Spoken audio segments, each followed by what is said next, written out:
Hello, everybody. Jason W. New Age Revolution Cave for the second video of the day. Earlier, you all saw me sadly conclude my relationship with the physical media section of Best Buy. And the final movie that I ever bought from Best Buy is Five Nights at Freddy's. 4 Nights at Freddy's. Five Nights at Freddy's. Well, the kids are excited. So that's that. Now we are going to do a Hey, Do You Remember? That's right. Hey, Do You Remember? And it's December 19th. The Christmas season is upon us. And at one particular time, not too long ago, this was my favorite holiday. And it will be again, I'm sure, or maybe not. I don't know. It's different now. You know, the house is different. The children are different. Which means the presents are different, and it's okay. I'm all right with it to a degree. But it got me thinking about Christmases past. And it got me thinking about, childhood Christmases and Christmas Eves and Christmas traditions. So I beg you to ponder the question of, hey, do you remember Christmas? Sure. Do you remember Christmas? Probably at one point in time, or maybe at all points in time, one of the best times of year, if not the best time of the year for children. The anticipation, the unknown, the gifts, the family stuff, the time spent with loved ones. I don't know, whatever it meant to you. I know it was the biggest day of the year for me, but it wasn't Christmas Day. Christmas Day wasn't the biggest day of the year. It was good. It was second. It was the second biggest day of the year. The biggest day of the year for me was Christmas Eve. And, even though I have created traditions with my own children, I think this is the first year that I'm going to realize that it's different. We've talked before about, the children's changing interests, the growing obsession with, video games, their phones, their friends, and I don't think it's as bad as is being led on, but all of their interests have changed, and therefore Christmas changes. So it's different, and it's just different. And I won't go into all that, but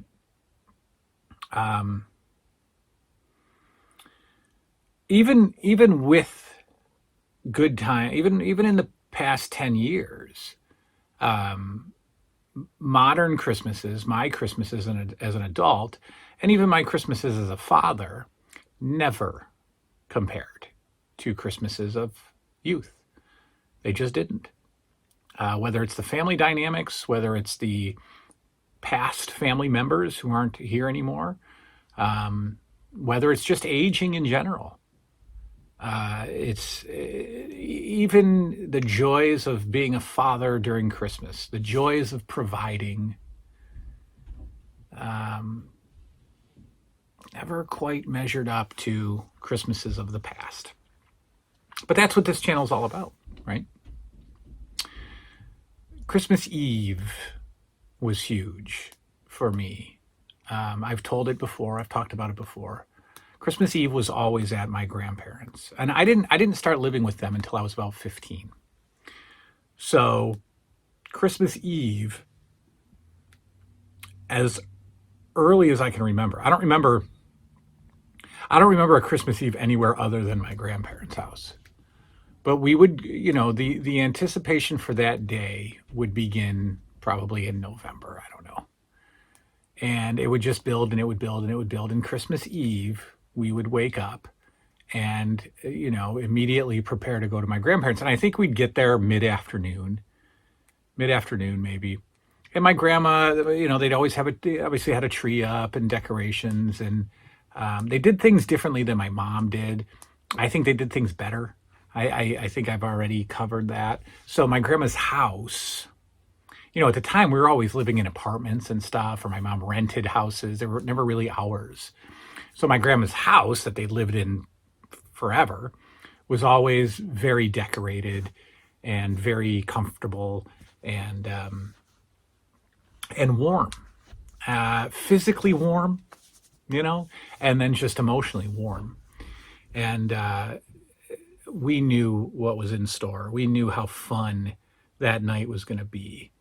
My grandmother had a stereo with, the 80s stereo systems with the two really big speakers. I tried to have a couple of them here, actually. I've tried to have, but they always fail. Something's wrong with them. The record player doesn't work or whatever. And, or I just don't listen to music. But she'd have 8 tracks and cassettes. Yes, 8 tracks. Even up to 85 or so, 86, 87, she'd still play her Christmas 8 tracks because the stereo had a working 8-track player. So immediately we would be, listening to Christmas music, obscenely loud, and it would only get louder as the night went on. There was always a familiar smell on Christmas Eve in my grandparents' house. It was overuse of candles, of scented candles, the smell of boiling Polish sausage, and cigarettes. And combine all of that, and it's disgusting. But it is a childhood smell. And, the deal with the food on Christmas Eve was there was no organization to it.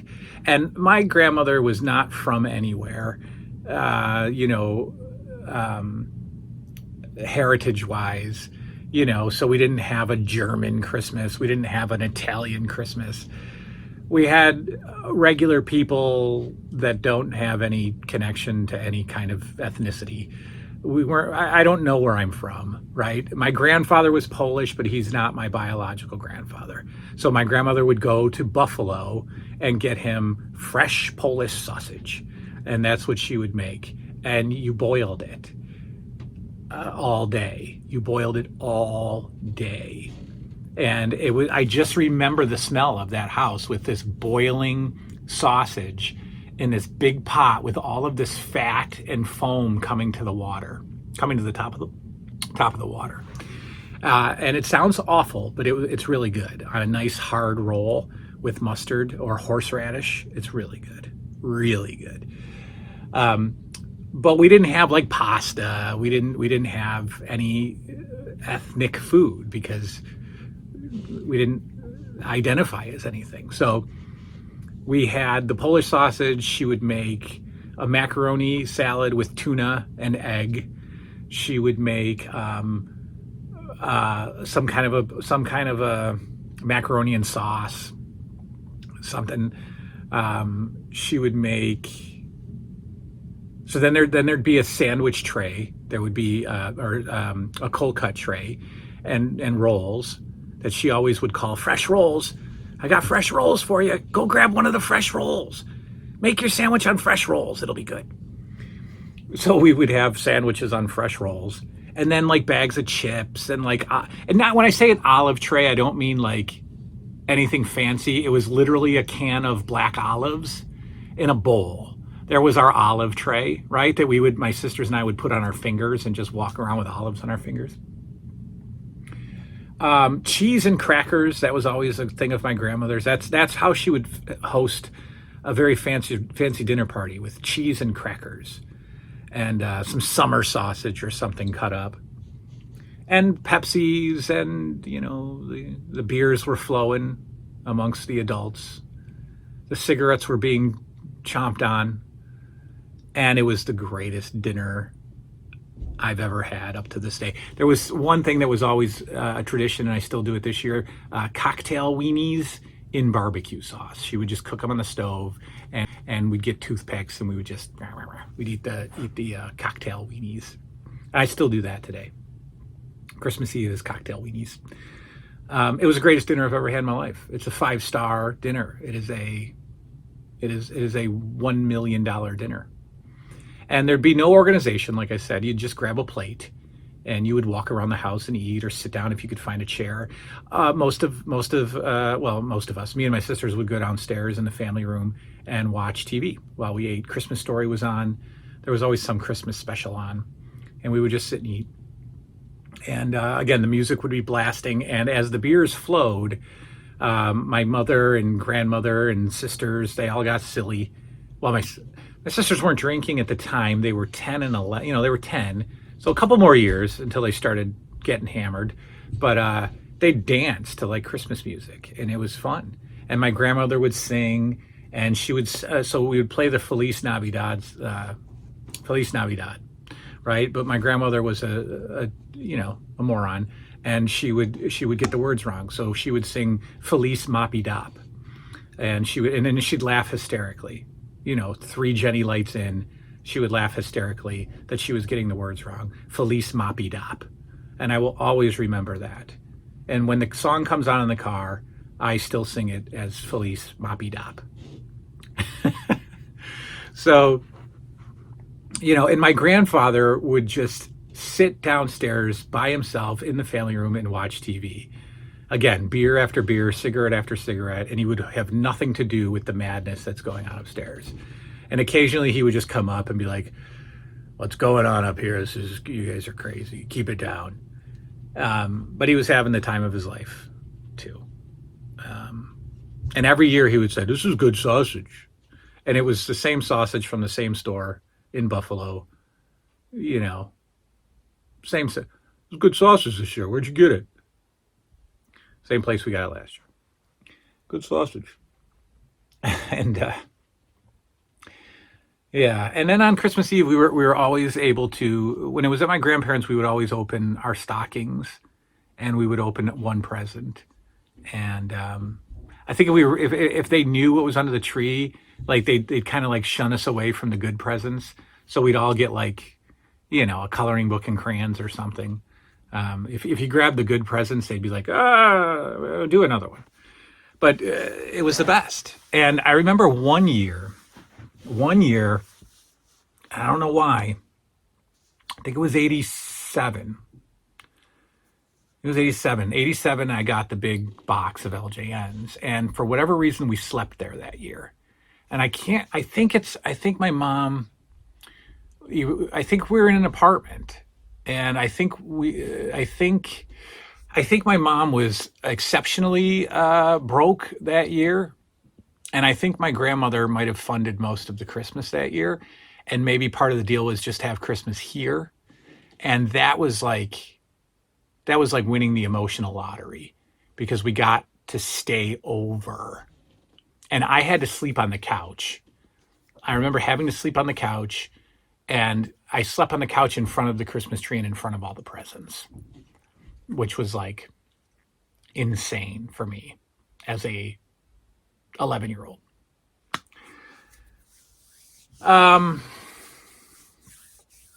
Yeah. And then, Christmas mornings whether we were back home or they were fine.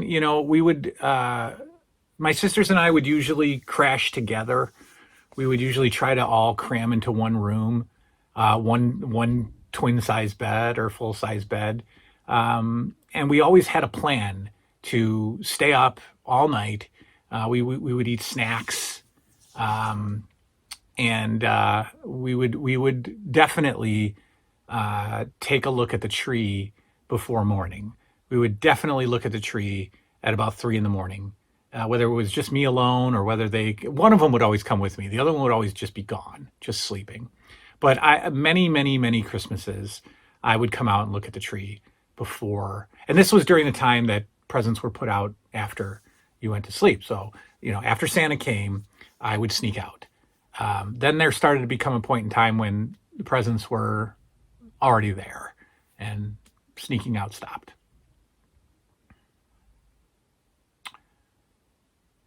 I only remember the first Christmas without my dad. I only remember Christmas of 85. I don't remember Christmas of 84 or beyond. I don't remember details. I only remember the Christmas of 85. I start memories there. That was like the 8 or 9 LJNs in a garbage bag that my mom unboxed for me and threw out the packaging uh, to fit them all in a bag. That was a very that was a That's where the memories begin. But that was the divorce year.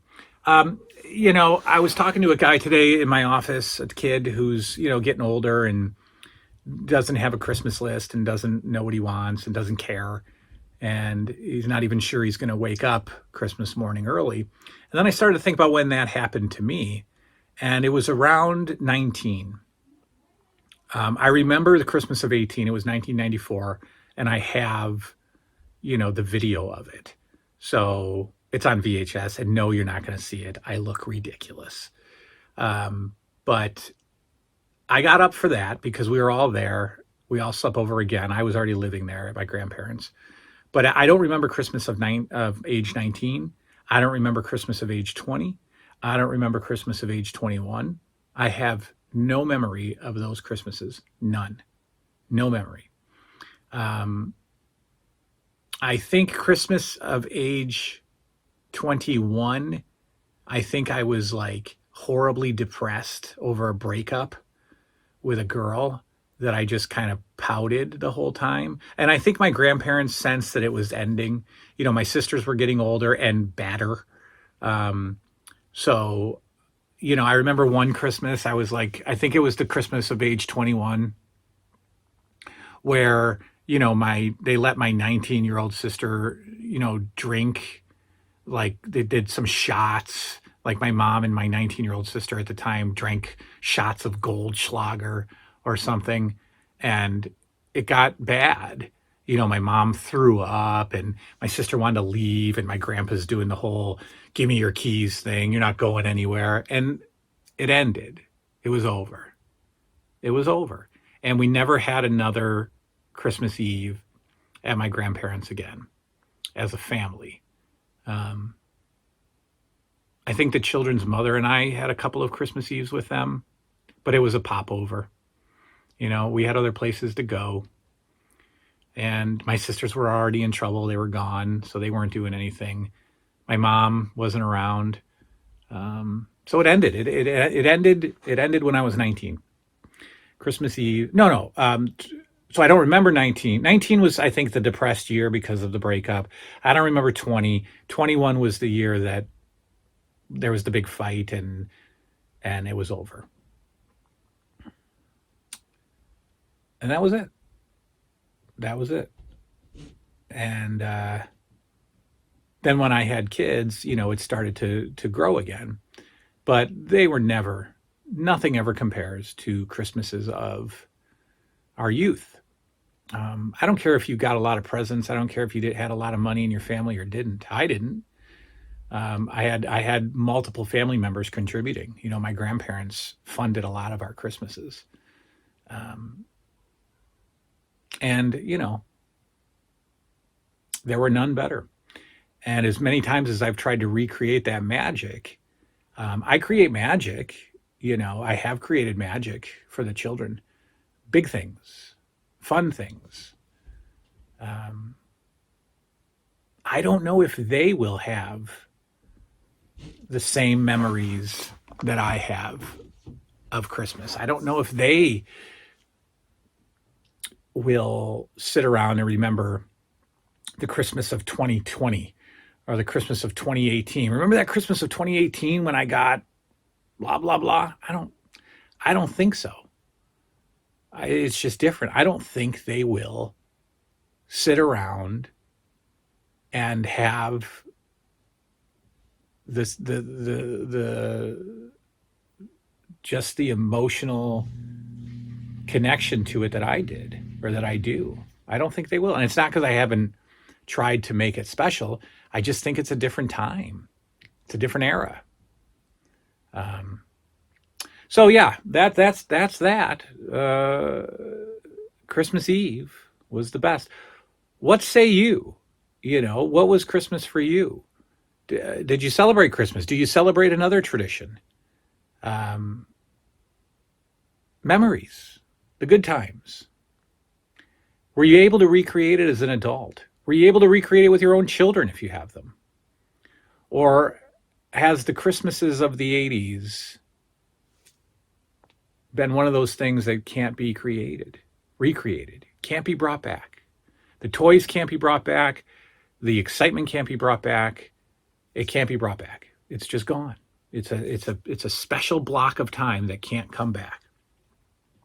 I don't know.